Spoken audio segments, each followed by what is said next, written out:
നിങ്ങളൊന്ന് ഇടക്കൊന്ന് യാത്ര ചെയ്യും. ഈ വെക്കേഷൻ സമയം, ആ സമയത്ത് ഊട്ടിയിലേക്ക് പോകുന്ന സമയം, നഊദു ബില്ലാഹ്, നല്ല നല്ല ഹാജിമാരുടെ മക്കൾ, 18 20 വയസ്സുള്ള പെൺകുട്ടികൾ ആൺകുട്ടികളും ഒരു ബസ്സിൽ നമ്മുടെ നല്ല നല്ല ഹാജിമാരുടെ മക്കളാണ്. ആ മക്കൾ യാത്ര ചെന്ന് ഊട്ടിയിലേക്ക്. പക്ഷെ കണ്ണുപൊത്തിരിക്കേണ്ട ഗതികേട് യാത്രക്കാർക്ക്. എന്താ പറയാ, ഒരു ചെരട് പോലും ഇല്ലാത്ത വിധത്തിൽ, അത് പറഞ്ഞാൽ ഓവറാവില്ല, ആ വിധത്തിൽ നടുറോട്ടിലാണ്. ഏത് രൂപത്തിലെ ജീവിതം ആരോട് പറയാൻ? ഏത് കാലഘട്ടമാണ്? നമ്മുടെ മോളാണ്.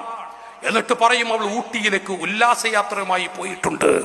ഓ, കഅബാലയത്തിന്റെ കെല്ല പിടിക്കാൻ അവസരം ലഭിച്ച ഹാജിമാരെ, ഹജ്ജുമ്മമാരെ, നമ്മുടെ മോൾ ഊട്ടിയിലേക്ക് പോയപ്പോൾ, നമ്മുടെ മകൾ ഇങ്ങനെ ഒറ്റയ്ക്ക് യാത്ര പോയപ്പോൾ അവളുടെ സ്ഥിതി എന്തായിരുന്നു?